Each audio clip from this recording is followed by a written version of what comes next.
রাজধানী শহর ঢাকা সহ সারা দেশে ভয়াবহ ভূমিকম্প অনুভূত হয়েছে। রিক্টার স্কেলে এর মাত্রা ছিল 5.7। ভূমিকম্পের উৎপত্তিস্থল ছিল নরসিংদীর মাধবদীতে। শুক্রবার সকাল 10টা 38 ভূমিকম্প অনুভূত হয়। এতে রাজধানীর পুরান ঢাকায় কাঁসাইটুলিতে 5তলা ভবনের রেলিং ধসে পড়ে 3 জন নিহত হয়েছেন।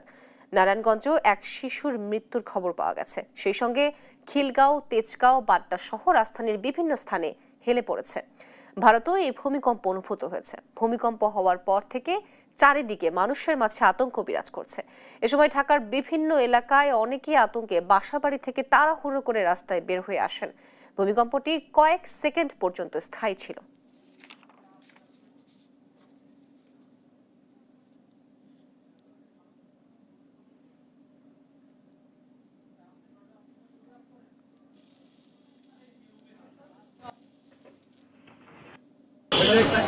বাস খাওয়া